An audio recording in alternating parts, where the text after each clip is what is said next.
Shalom Bapak Ibu yang saya kasih dalam Kristus Yesus Tuhan kita. Bersama saya Pendeta Ewin Joshua Silitonga. Kita berada dalam mimbar teologi.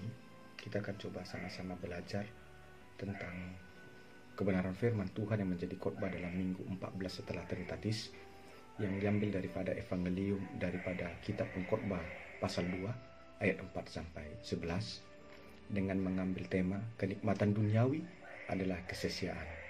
Sebelumnya saya mohon kepada Bapak Ibu saudara-saudara saya, mari bantu saya dalam men-share dan kita subscribe link ini agar bisa menjadi berkat bagi banyak orang.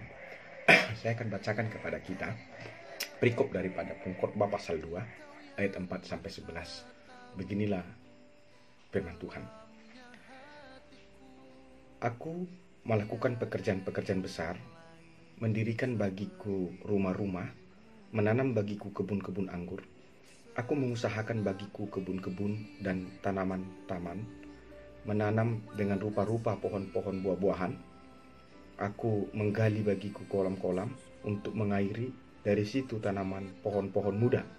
Aku membeli budak-budak laki-laki dan perempuan, dan ada budak-budak yang lahir di rumahku.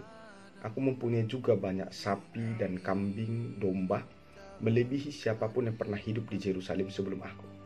Aku mengumpulkan bagiku juga perak dan emas, harta benda raja-raja dan daerah-daerah.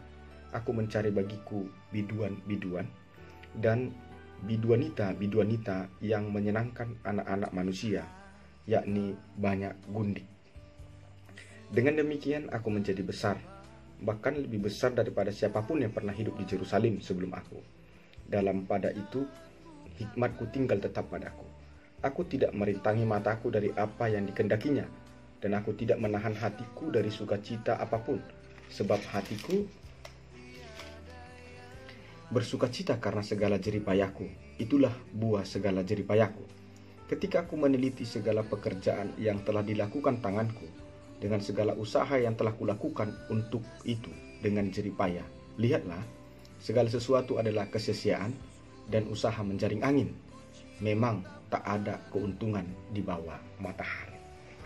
Saudara-saudaraku yang saya kasih dalam Kristus Yesus Tuhan kita hari ini belajar dari perenungan seorang tokoh besar dalam perjanjian lama, yaitu Salomo. Dia adalah raja besar dalam Israel Raya.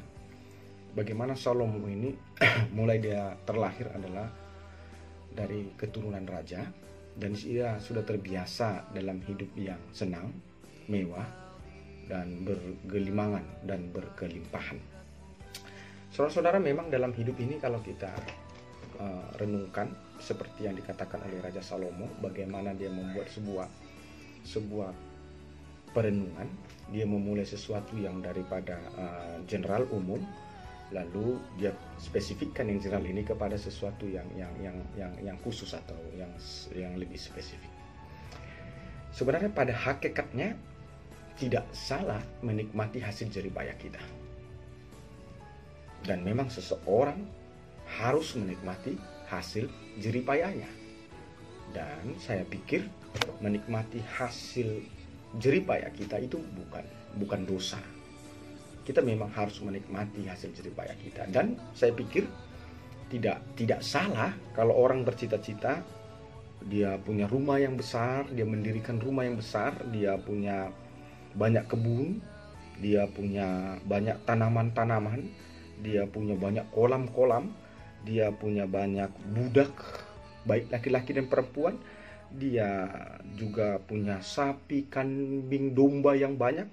Dan tidak salah kita memiliki banyak emas, perak, dan harta benda yang lainnya atau uang.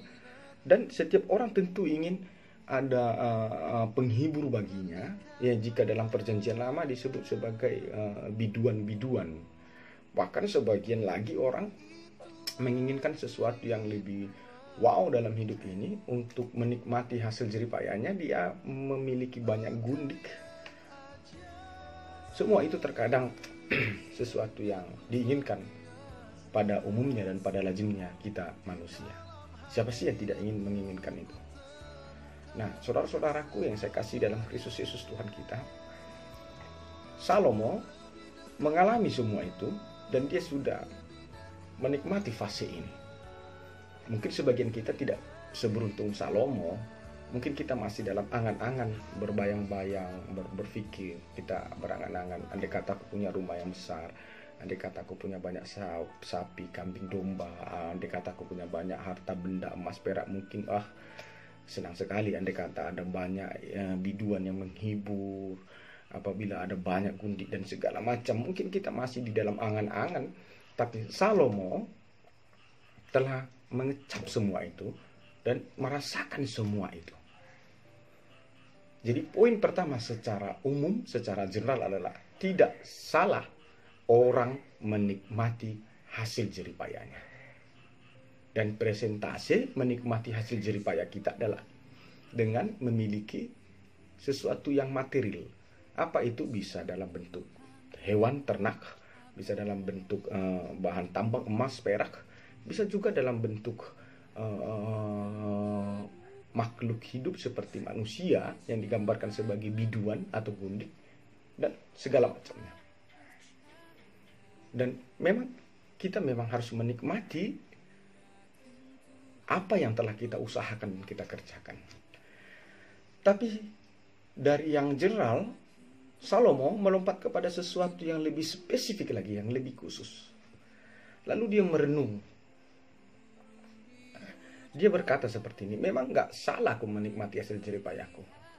Tapi apa gunanya aku menikmati hasil jeripayaku, tapi aku tidak masuk ke surga?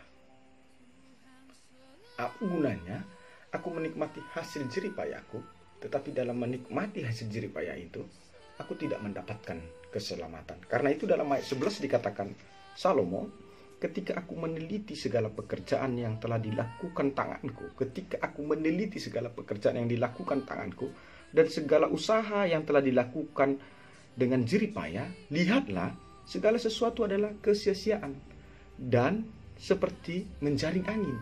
Dan disimpulkan Salomo bahwa di bawah matahari, maksudnya di dunia ini, memang tidak ada keuntungan. Kenapa Salomo berkata seperti itu?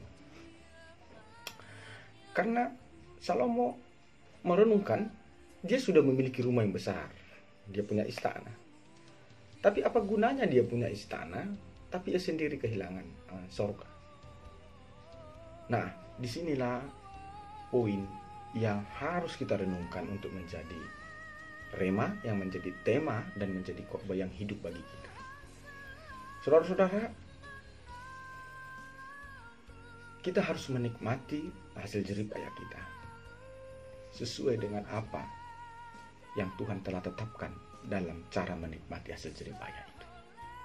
Menikmati hasil jeripaya bukan berarti kita memuaskan, mengeksplor segala hawa nafsu kita.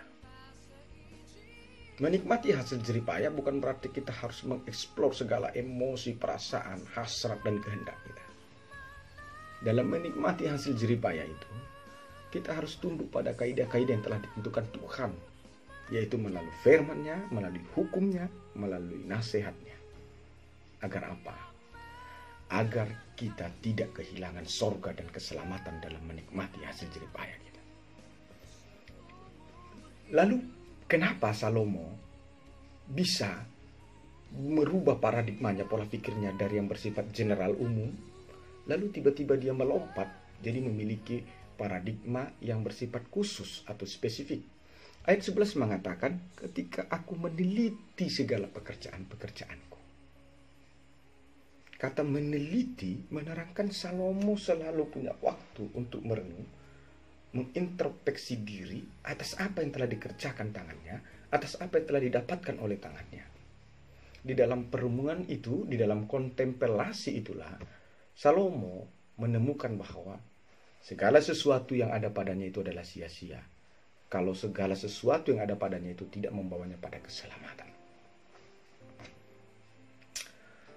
Ada banyak kita yang menikmati hasil jeripaya kita, tapi kita tidak pernah merenung. Kita tidak punya waktu untuk berkontemplasi. Kita tidak punya waktu untuk berdoa.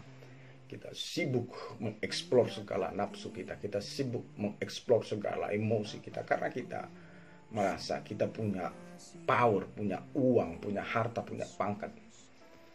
Akhirnya tanpa kita sadari bahwa Kebiasaan seperti itu membawa kita semakin jauh terjerumus kepada dosa. Dan cara kita menikmati hidup yang salah itu, cara kita menikmati jeripaya kita yang salah itu, semakin membutakan mata kita sehingga kita tidak melihat sesuatu dari sudut pandangnya Allah. Nah, sesuai dengan tema pada minggu 14 setelah Trinitatis ini tanggal 13 September 2020, kenikmatan duniawi adalah kesia-siaan. Salomo berkata bahwa di bawah matahari tidak ada keuntungan. Artinya Salomo sampai pada kesimpulan, senikmat apapun kehidupan di dunia ini, itu tidak akan pernah menjadi keuntungan. Semenggiurkan apapun yang ada di dunia itu tidaklah keuntungan. Kenapa Salomo berkata seperti itu? Karena di dalam kontemplasi itu, di dalam perenungan itu, Salomo sampai pada pemahaman bahwa senikmat-nikmatnya apa yang ada di dunia ini, toh dia juga akan memiliki batas atau limit. Apakah sesuatu yang terbatas itu menguntungkan? Apakah sesuatu yang akan kita tinggalkan itu menguntungkan? Coba bayangkan saudara kerja keras banting tulang, saudara kumpulkan uang sebanyak-banyaknya. Lalu saudara mati. Kemana semua uang harta yang saudara kumpulkan yang banyak itu? Tinggal. Dan tidak ada keuntungan bagi Anda. Anda tidak membawa apa-apa, hanya membawa susahnya saja. Padahal karena mencari uang yang banyak itu, saudara tidak punya waktu untuk berdoa. Saudara tidak punya waktu untuk mendengar suara Tuhan. Saudara tidak punya waktu untuk bersekutu dengan Tuhan. Tidak pernah dapat dikatakan sesuatu keuntungan untuk sesuatu yang akan kau lepaskan, kau tinggalkan, dan akan menjadi jatuh kepada milik orang lain. Tetapi sesuatu yang menguntungkan adalah sesuatu yang tidak akan pernah kau tinggalkan, sesuatu yang abadi, sesuatu yang kekal. Apakah itu? Sorga, kehidupan yang kekal. Karena itu, apapun usaha kita, bagaimanapun cara kita menikmati hidup, kalau dengan cara-cara itu sehingga kita kehilangan sorga keselamatan kita, sama saja saudara sedang mencarinya. Karena itu, kenikmatan duniawi adalah sia-sia. Tidak salah menikmati apa yang ada di dunia, tidak salah. Menikmati alam, menikmati tumbuhan, menikmati hewan yang ada yang menjadi makanan, tidak salah. Tapi yang menjadi salah adalah ketika karena menikmati itu, engkau tidak mengenal Tuhan. Karena itu, marilah kita menikmati segala sesuatu yang ada di dunia ini untuk takut akan Tuhan. Dan apabila kenikmatan dunia itu justru membawa engkau jauh dari Tuhan, saya pikir kita harus mengambil keputusan sekarang. Buang dan tinggalkan. Karena itu akan menjerumuskan engkau. Karena segala yang nikmat di dunia ini pada akhirnya akan engkau tinggalkan. Kiranya firman ini memberkati saudara-saudara saya, memberkati kita semua, memberkati Indonesia. Marilah jadi orang yang mencintai surga. Jika engkau mencintai dunia, lalu engkau melupakan surga, itu akan menjadi penyesalan yang akan kau sesali seumur hidup. Karena hanya orang bodoh yang mau kehilangan 1 miliar untuk mendapatkan 1 juta. Orang bijak dan berhikmat adalah dia akan mengorbankan 1 juta untuk mendapatkan 1 miliar. 1 juta itu adalah kenikmatan dunia ini. 1 miliar itu adalah kenikmatan surga. Kenapa kita analogikan kenikmatan dunia ini 1 juta? Karena kenikmatan dunia ini terbatas. Kenapa kita analogikan surga itu dengan uang 1 miliar? Karena kenikmatan surga tidak terbatas, abadi dan kekal. Hanya orang bodoh yang mau kehilangan surganya demi mendapatkan kenikmatan dunia. Orang bijak, dia akan mengorbankan kenikmatan dunia untuk mendapatkan kenikmatan yang kekal, surga yang sejati. Tuhan Yesus memberkati saudara-saudara. Mari kita menjadi orang yang mencintai surga, membawa hidup kita dan berkiblat kepada surga. Dan sebelum kita sampai ke surga, mari menjadi surga bagi sesama kita manusia, bagi alam semesta dan lingkungan ini, agar nama Allah dipermuliakan dalam nama Tuhan Yesus. Amin.